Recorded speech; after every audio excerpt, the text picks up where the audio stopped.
Hi hello ನಮಸ್ಕಾರ ಎಲ್ಲರಿಗೂ. Welcome to Yamuna Manjunath YouTube channel. ಎಲ್ಲರೂ ಹೇಗಿದ್ದೀರಾ? ಐ ಹೋಪ್ ನೀವೆಲ್ಲ ಚೆನ್ನಾಗಿದ್ದೀರಾ. ಎಲ್ಲರಿಗೂ ಗೊತ್ತಾಗಿದೆ ಅನಿಸುತ್ತೆ, ಮನೆ ಕ್ಲೀನ್ ಮಾಡ್ಕೊಳ್ತಾ ಇದ್ದೀವಿ. ಎಲ್ಲರೂ ಕ್ಲೀನ್ ಮಾಡ್ಕೊಳ್ತಾ ಇದ್ದಾರೆ, ಯಾಕೆಂದರೆ ವರಮಹಾಲಕ್ಷ್ಮಿ ಹಬ್ಬ ಹತ್ರ ಬಂದುಬಿಡ್ತು. ನಾಡಿದ್ದೇ ವರಮಹಾಲಕ್ಷ್ಮಿ ಹಬ್ಬ. ಹಾಗಾಗಿ ನಮ್ಮಂಥ ಹೆಣ್ಮಕ್ಳಿಗೆ ಹಬ್ಬಗಳು ಬಂತು ಅಂದರೆ ಸಾಕು, ಮನೆಗಳು ಕ್ಲೀನ್ ಮಾಡ್ಕೊಳ್ಳೋದು, ಅದು ಮಾಡೋದು ಇದು ಮಾಡೋದು ಇದ್ದೇ ಇರುತ್ತಲ್ವ. ಹಾಗಾಗಿ ಶಾಪಿಂಗ್ ಎಲ್ಲ ಮುಗ್ದಿತ್ತು, ಮನೆ ಕ್ಲೀನ್ ಮಾಡ್ಕೊಳ್ಳೋಣ ಅಂದ್ಬಿಟ್ಟು ಮಾಡ್ಕೊಳ್ತಾ ಇದ್ದೆ.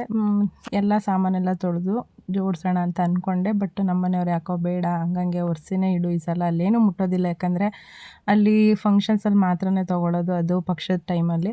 ಹಾಗಾಗಿ ಮಗ ಧೂಳೆಲ್ಲ ಕೊಟ್ಟ, ನಾನೆಲ್ಲ ಒರೆಸ್ಕೊಟ್ಟೆ. ಮನೆಯವರು ಎತ್ತಿಡಿಸ್ತಾ ಇದ್ದಾರೆ ಮಗನ ಕೈಲಿ ಅಷ್ಟೇ.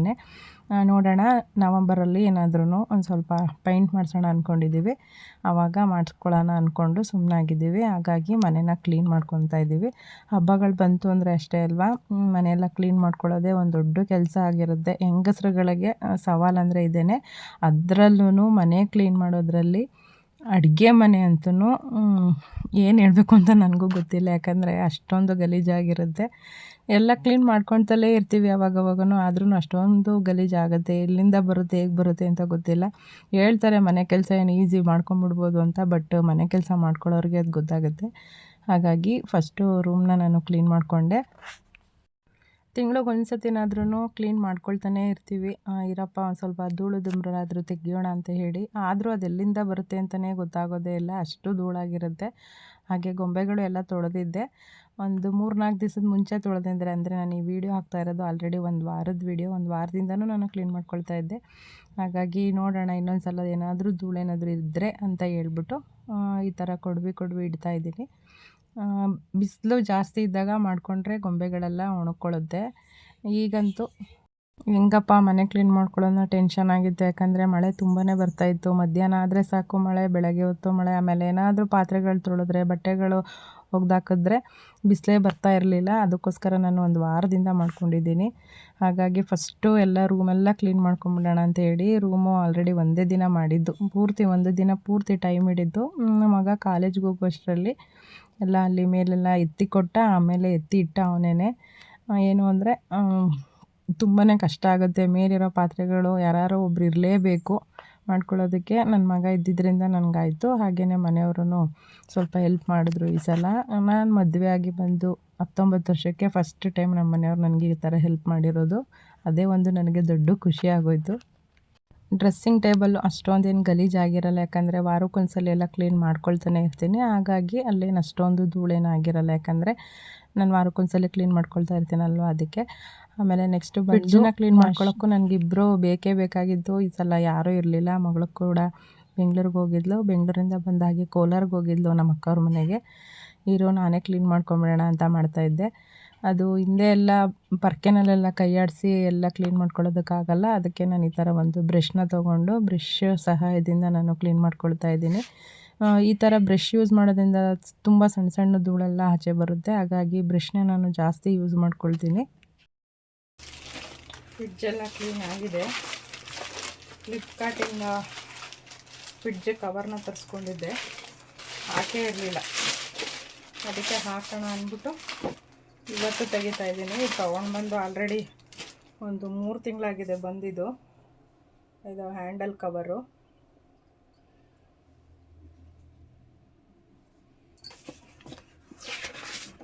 ಹಾಗೆಯೇ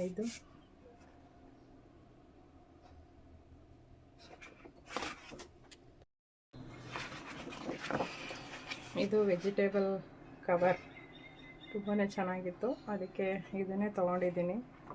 ಆನ್ಲೈನಲ್ಲಿ ನೋಡಿದ್ದೆ, ಅದಕ್ಕೋಸ್ಕರ ಇದೇ ತೊಗೊಂಡೆ. ಹಾಗೆ ಕವರ್ ಬಂದು ಈ ರೀತಿ ಇದೆ.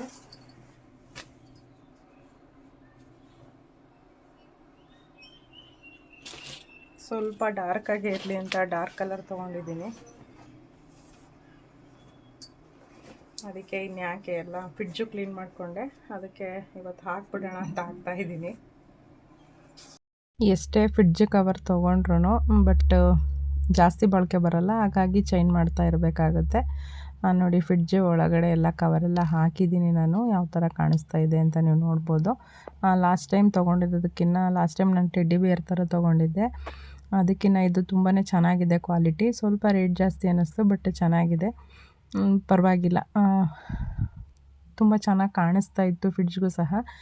ಎಲ್ಲ ವೆಜಿಟೇಬಲ್ ಎಲ್ಲ ಜೋಡಿಸಿ ಎಲ್ಲ ಆದಮೇಲೂ ಫ್ರಿಡ್ಜ್ ನೋಡೋದಕ್ಕೆ ಏನೋ ಒಂಥರ ತುಂಬಾ ಚೆನ್ನಾಗಿ ಕಾಣಿಸ್ತಾ ಇತ್ತು. ಆ ಲೈಟ್ಗೂ ಅದಕ್ಕೂ ಒಂಥರ ಡಾರ್ಕಾಗಿ ತುಂಬ ಚೆನ್ನಾಗಿ ಕಾಣಿಸ್ತಾ ಇದೆ. ಹೇಗೆ ಅನ್ನಿಸ್ತಾ ಇದೆ, ಹೇಗೆ ಕಾಣಿಸ್ತಾ ಇದೆ ಅಂತ ನನಗೆ ಕಮೆಂಟ್ ಮೂಲಕ ತಿಳಿಸಿ. ಹಾಗೆ ಫ್ಯಾನು ಅಷ್ಟೇ ಎಲ್ಲ ಬಿಚ್ಚಿ ಅದನ್ನು ತೊಳೆದ್ಬಿಟ್ಟು ನಾನು ಕ್ಲೀನ್ ಮಾಡ್ಕೊಳ್ತೀನಿ. ಯಾವಾಗಲೂ ಅಷ್ಟೇ ಇದನ್ನು ಬಿಚ್ಚಿಬಿಟ್ಟು ನಾನು ಕ್ಲೀನ್ ಮಾಡ್ಕೊಳ್ತೀನಿ. ತುಂಬಾ ಈಸಿ ಆಗುತ್ತೆ ಇದೂ ಅಷ್ಟೇ. ಧೂಳೆಲ್ಲ ಫಸ್ಟೆಲ್ಲ ತೆಗೆದುಬಿಡ್ತೀನಿ, ಯಾಕಂದರೆ ಫಸ್ಟೇ ನಾವು ನೀರೆಲ್ಲ ಹಾಕಿದ್ರೆ ಅಲ್ಲೇ ಕಚ್ಕೊಂಡ್ಬಿಡುತ್ತೆ ಅಂಥೇಳಿ. ಸ್ವಲ್ಪ ಈ ಥರ ಲೈಟಾಗಿ ಬ್ರಷಲ್ಲಿ ಈ ಥರ ಕ್ಲೀನ್ ಮಾಡಿಕೊಂಡು ಹಿಂದೆಗಡೆ ಏನಿದೆ ಅದು ತೆಗಿಬೋದು, ಹಾಗೆ ಮುಂದೆಗಡೆದು ಎರಡನ್ನೂ ತೆಗೆದು ನಾನು ತೊಳೆದ್ಬಿಟ್ಟು ಹಾಕ್ತೀನಿ. ಹೇಗ ಒಂದು ಸ್ಕ್ರೂ ಡ್ರೈವರ್ ಎಲ್ಲ ತಗೊಂಡು ಬಿಚ್ಚಿಬಿಡ್ತೀನಿ ನಾನು. ಆದರೆ ಹಾಕ್ಬೇಕಾದ್ರೆ ಸ್ವಲ್ಪ ಮಿಸ್ ಹೊಡಿತಾ ಇರುತ್ತೆ, ಅದಕ್ಕೆ ಹಾಕೋಕ್ಕೆ ಹೋಗಲ್ಲ. ಮಗ ಬಂದಮೇಲೆ ಹಾಕೋಣ ಅಂದ್ಬಿಟ್ಟು ಹಾಕ್ತೀನಿ.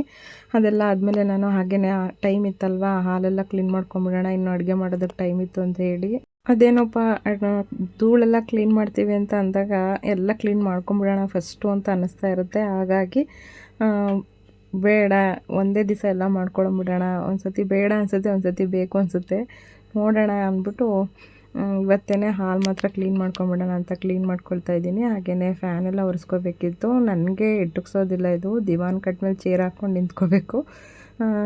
ಆದ್ರೂ ಇದು ಒಂದು ತಿಂಗ್ಳಿಗೆ ಒಂದು ಸಲ ನಾನು ಈ ಥರ ಒರೆಸ್ಕೊಳ್ತಾ ಇರ್ತೀನಿ. ಧೂಳೇನಾದರೂ ನೋಡಿದ್ರೆ, ಆದರೂ ಅದು ಎಲ್ಲಿಂದ ಬರುತ್ತೆ ಅಂತಲೇ ಗೊತ್ತಾಗಲ್ಲ ಧೂಳು. ಇದೆಲ್ಲ ಕ್ಲೀನ್ ಮಾಡ್ಕೊಳ್ತಾ ಇದ್ದೀನಿ ಇವತ್ತು. ಲಾಸ್ಟಲ್ಲಿ ಒಂದು ವಿಡಿಯೋ ಹಾಕಿದ್ದೆ, ನಮ್ಮ ನಾದಿನಿ ಊರಿಗೆ ಹೋಗಿದ್ದೆ ಅಂತ ಹೇಳಿ. ಅಲ್ಲಿಂದ ಸೀತಾಫಲ ನಮ್ಮ ನಾದಿನಿಯವ್ರ ಫ್ರೆಂಡ್ ಸವಿತಾ ಅಂತ ಹೇಳಿ ಕೊಟ್ಟಿದ್ದರು. ಒಂದು 2-3 ಏನೋ ಹಣ್ಣಾಗಿತ್ತು ಅಷ್ಟೇ. ಮಿಕ್ಕಿದ್ದೆಲ್ಲ ಕೆಟ್ಟೋಗ್ಬಿಟ್ಟಿತ್ತು. ಕೆಟ್ಟೋಗೋದಕ್ಕೆ ಕಾರಣ ಅದು ಸ್ವಲ್ಪ ಎಳೆಕಾಯಿ ಅನಿಸುತ್ತೆ, ಅದಕ್ಕೋಸ್ಕರ ಅದು ಕೆಟ್ಟೋಗ್ಬಿಟ್ಟಿತ್ತು. ಅಲ್ಲಿಂದ ತೊಗೊಂಡು ಬಂದು ಕೆಟ್ಟೋಯ್ತಲ್ಲ ಅಂತ ಸ್ವಲ್ಪ ಬೇಜಾರಾಯ್ತು ಅಷ್ಟೇ. ಹಣ್ಣು ಸಿಹಿಯಾಗೇ ಇತ್ತು, ಆದರೆ ಬಟ್ ಕೆಟ್ಟೋಗ್ಬಿಟ್ಟಿತ್ತು.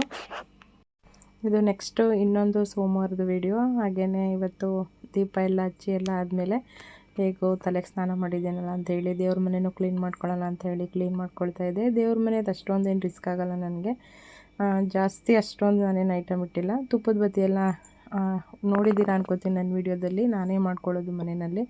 ಹಾಗೆ ತುಪ್ಪ ಊರಿಂದ ತೊಗೊಂಡು ಬಂದಿದ್ದೆ, ಅಮ್ಮ ಕೊಟ್ಟು ಕಳಿಸಿದ್ರು. ಈಗ ದೇವ್ರ ದೀಪಕ್ಕೆ ಅಂತ ಹೇಳಿ ತುಪ್ಪ ಎಲ್ಲ ಹಾಕಿ ನೆನೆಸಿಡ್ತಾ ಇದ್ದೀನಿ. ತುಪ್ಪದ ಬತ್ತಿ ಹಾಗೆ ಕಡ್ಡಿ ಬತ್ತಿ ನಾನೇ ಮಾಡ್ಕೊಳ್ಳೋದು. ಅದೇನೋ ಅಂಗಡಿನಲ್ಲಿ ತಂದು ಹಚ್ಚೋದು ನನಗೆ ಸಮಾಧಾನ ಆಗೋಲ್ಲ, ಹಾಗಾಗಿ ನಾನೇ ಇದನ್ನು ಮನೆಯಲ್ಲಿ ಮಾಡ್ಕೊಳ್ತಾ ಇದ್ದೀನಿ. ಇದು ಎಲ್ಲ ರೆಡಿ ಮಾಡಿಕೊಂಡ್ರೆ ಹಬ್ಬಕ್ಕೆಲ್ಲ ಈಸಿ ಆಗುತ್ತೆ. ಆಮೇಲೆ ದೇವ್ರ ಮನೆಯದು ಒಂದು ಕ್ಲೀನಿಂಗ್ ಕೆಲಸ ಅನ್ನೋದೇನಿರುತ್ತೆ ಅದು ಕೂಡ ಮುಗಿಯುತ್ತೆ ಅಂತ ಹೇಳಿ ಅರಿಶಿನ ಕುಂಕುಮದ ಬಾಕ್ಸು, ತುಪ್ಪದ ಬತ್ತಿ, ಕಡ್ಡಿ ಬತ್ತಿ, ಹಾಗೆಯೇ ಕರ್ಪೂರದ್ದು, ಹಾಗೆ ಭಸ್ಮ ಇಟ್ಟಿರ್ತೀವಿ, ಆ ಬಾಕ್ಸೆಲ್ಲ ತೊಳೆದಿಟ್ಬಿಡೋಣ ಅಂತ ಹೇಳಿ ತೊಳೆದಿಟ್ಕೊಂಡೆ. ನೆಕ್ಸ್ಟ್ ಡೇ ತಿರ್ಗಾ ನಾನು ಸುಮ್ಮನೆ ಕುತ್ಕೊಳ್ಳೋದೇನು, ಏನಾದರೂ ಒಂದೊಂದು ಕ್ಲೀನ್ ಮಾಡ್ಕೊಳ್ಳೋಣ ಅಂತ ಹೇಳಿ ಕ್ಲೀನ್ ಮಾಡ್ಕೊಳ್ತಾ ಇದ್ದೀನಿ. ಇದು ಆ್ಯಸಿಡಿಂದ ನಾನು ಕಿಟಕಿನ ಕ್ಲೀನ್ ಮಾಡ್ಕೊಳ್ತಾ ಇದ್ದೀನಿ.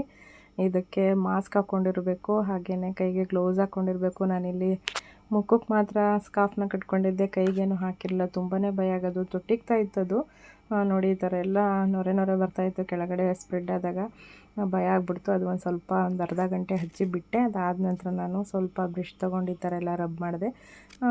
ನೀಟಾಗಿ ಕ್ಲೀನ್ ಆಯಿತು ಕಿಟಕಿ ಎಲ್ಲ.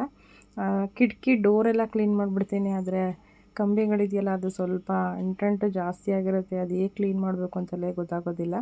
ಇದೆಲ್ಲ ಆದಮೇಲೆ ಫೈನಲಾಗಿ ಅಡುಗೆ ಮನೆಯೂ ಕ್ಲೀನ್ ಮಾಡ್ಕೊಂಬಿಡೋಣ ಅಂತ ಭಾನುವಾರ ಇಲ್ಲ ಸೋಮವಾರ ಮಾಡ್ಕೊಳ್ಳೋಣ ಅಂದ್ಕೊಂಡಿದ್ದೆ. ಬಟ್ ಮನೆಯವರು ಬೇಡ, ನಾನ್ ವೆಜ್ ಇನ್ನೊಂದು ದಿವಸ ಮಾಡಿಬಿಟ್ಟು ಕ್ಲೀನ್ ಮಾಡ್ಕೊ, ಇನ್ನೇನಿದ್ರೂ ನಾನ್ ವೆಜ್ ಆದಮೇಲೆ ಮಾಡಿದ್ರೆ ಬೆಟರು ಅಂತ ಅನ್ನಿಸ್ತು. ಯಾಕೆಂದರೆ ನಾವಿನ್ನು ಚೌತಿನ ಆಗೋ ತನಕ ನಾವಿನ್ನು ತಿನ್ನೋದಿಲ್ಲ. ಹಾಗಾಗಿ ಅಡುಗೆ ಮನೆಯೂ ಇವತ್ತು ಕ್ಲೀನ್ ಮಾಡಿಕೊಂಡೇ ಬಿಡಬೇಕು ಅಂತ ಹೇಳಿ ಬುಧವಾರ ಕ್ಲೀನ್ ಮಾಡಿಕೊಂಡೆ ಇದನ್ನು. ಅಡುಗೆ ಮನೆಯೆಲ್ಲ ನಾನು ಬಾಕ್ಸೆಲ್ಲ ನನ್ನ ಮಗಳು ಎತ್ತಿ ಕೊಟ್ಟಳು ಖಾಲಿ ಮಾಡಿ. ಹಾಗಾಗಿ ಬಾಕ್ಸೆಲ್ಲ ಕ್ಲೀನ್ ಮಾಡಿಕೊಂಡು ಸಾಮಾನೆಲ್ಲ ಡಬ್ಬೆಲ್ಲ ಮಾಡಿಕೊಂಡು ಜೋಡಿಸ್ಕೊಳ್ಳೋಣ ಅಂತ ಫಸ್ಟು ಎಲ್ಲ ಅಡುಗೆ ಮನೆಯೆಲ್ಲ ಕ್ಲೀನ್ ಮಾಡಿ ಬಾಕ್ಸೆಲ್ಲ ಆಚೆ ಎಲ್ಲ ಹಾಕಿದ್ವಿ. ನೋಡಿ ಈ ಥರ ಸಾಮಾನೆಲ್ಲ ಹಾಕ್ಕೊಂಡು ಅಡುಗೆ ಮನೆಯದು ಈ ಥರ ಬಜಾರಾಗಿರುತ್ತೆ ನಮ್ಮ ಮನೆ. ಶೆಲ್ಫೆಲ್ಲ ನೀಟಾಗಿ ಮಗಳೆಲ್ಲ ಒರೆಸಿದ್ದಾಳೆ. ಶಾಂಪು ಸೋಪು ಎಲ್ಲ ಹಾಕ್ಕೊಂಡು ಈ ಸಲ ಎಲ್ಲ ಇದನ್ನು ಅವಳು ಕ್ಲೀನ್ ಮಾಡಿಕೊಟ್ಲು. ಅವಳು ಕ್ಲೀನ್ ಮಾಡಿಕೊಟ್ರಿಂದ ನನಗೊಂದು ಸ್ವಲ್ಪ ರಿಸ್ಕ್ ಕಡಿಮೆ ಆಯಿತು. ಆದರೆ ಮುಂಚೆ ತುಂಬ ಚೆನ್ನಾಗಿ ಕೆಲಸ ಎಲ್ಲ ಮಾಡೋಳು. ಈಗ ಸ್ವಲ್ಪ ಅಷ್ಟೊಂದು ಮಾಡೋಕ್ಕೆ ಇಂಟ್ರೆಸ್ಟ್ ಇರೋಲ್ಲ, ಯಾಕಂದರೆ ಅವಳಿಗೆ ಓದೋದು ಬರೆಯೋದು ಸ್ವಲ್ಪ ಜಾಸ್ತಿನೇ ಇರುತ್ತೆ. ಈ ಸ್ಟ್ಯಾಂಡು ನೇತಾಕಿ ಸುಮಾರು ಒಂದು 5-6 ವರ್ಷದ ಮೇಲೆ ಆಗೋಯಿತು. ಇದನ್ನು ತೆಗಿಯೋಕ್ಕೆ ಆಗ್ತಾಯಿಲ್ಲ. ನಾನು ಹಂಗೇ ಯಾವಾಗ್ಲೂ ತಿಂಗಳಿಗೊಂದ್ಸತಿ ಎಲ್ಲ ತಟ್ಟೆಗಳು ಲೋಟಗಳೆಲ್ಲ ತೆಗೆದಿಟ್ಬಿಟ್ಟು ನಾನು ಕ್ಲೀನ್ ಮಾಡ್ಕೊಳ್ತಾ ಇದ್ದೆ. ಈ ಸಲ ಆಗೋದು ಬೇಡ, ಎಲ್ಲ ತೆಗೆದ್ಬಿಟ್ಟು ಅದನ್ನು ನಾನೇ ಬಿಚ್ಚಿ ತೊಳೆದ್ಬಿಟ್ಟು ನೇತಾಕೋಣ ಅಂತ ಅಂದ್ಕೊಂಡೆ. ಅದನ್ನು ಮಾಡಿದ್ದಾಯಿತು. ಅದು ವೀಡಿಯೋ ಮಾಡ್ಕೊಳಕ್ಕಾಗಲಿಲ್ಲ. ಅದಾದಮೇಲೆ ಬಾಕ್ಸ್ಗಳೆಲ್ಲ ಒಣಗಿತ್ತು. ಇವಾಗ ದಿನಸಿ ಸಾಮಾನು ಏನಿತ್ತು ಹಬ್ಬಕ್ಕೆ ಅಂತ ಆಲ್ರೆಡಿ ಎಲ್ಲ ಸಾಮಾನೆಲ್ಲ ತೊಗೊಂಡು ಬಂದಿದ್ದೆ, ಅದೆಲ್ಲ ಹಾಕ್ಕೊಳ್ತಾ ಇದ್ದೀನಿ. ಎಷ್ಟು ಕೆಲಸ ಹಿಡಿಯುತ್ತೆ ಅಂದರೆ ಹೇಳೋಕ್ಕೆ ಆಗೋಲ್ಲ, ಅಷ್ಟೊಂದು ಕೆಲಸ ಹಿಡಿತಾನೇ ಇರುತ್ತೆ. ಫೈನಲಾಗಿ ಎಲ್ಲ ಮುಗಿದ್ಮೇಲೆ ಈ ಥರ ನೀಟಾಗೆಲ್ಲ ಜೋಡಿಸ್ಕೊಂಡಿದ್ದೀನಿ.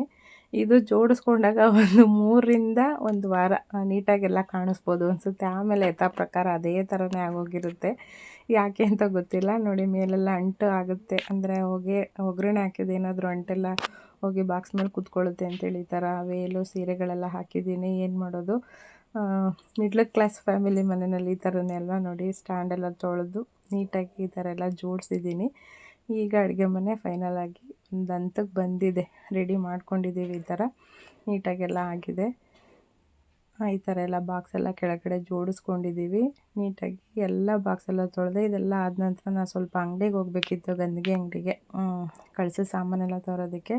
ಹಾಗಾಗಿ ಅಲ್ಲಿಗೂ ಹೋಗ್ಬಿಟ್ಟು ಅರಿಶಿನ ಕುಂಕುಮ ಕಳಸದ ಸಾಮಾನು ಏನಿದೆ ಅದೆಲ್ಲ ತಂದುಬಿಡೋಣ ಅಂದ್ಬಿಟ್ಟು ಹೊರಟೆ. ಅದು ಎಲ್ಲ ತೊಗೊಂಡಿದ್ದಾಯಿತು. ಸ್ಟ್ಯಾಂಡು ತೊಗೊಳ್ಳೋಣ ಅಂದ್ಕೊಂಡಿದ್ದೆ, ಬಟ್ ನಮ್ಮ ಮನೆಯವ್ರು ಯಾಕೋ ಅದು ಇಷ್ಟನೇ ಪಡಲಿಲ್ಲ. ಹಾಗಾಗಿ ಅದನ್ನು ತೊಗೊಳಕ್ಕೆ ಹೋಗಲಿಲ್ಲ. ಫ್ರೆಂಡ್ಸ್, ನೋಡಿದ್ರಲ್ಲ, ಇವತ್ತಿನ ವಿಡಿಯೋ ಇಲ್ಲಿಗೆ ಎಂಡ್ ಮಾಡ್ತಾಯಿದ್ದೀನಿ. ಮತ್ತೊಂದು ಒಳ್ಳೆ ವಿಡಿಯೋ ಜೊತೆ ನಾನು ನಿಮ್ಮನ್ನು ಭೇಟಿ ಆಗ್ತೀನಿ. Thank you for watching. Thank you so much.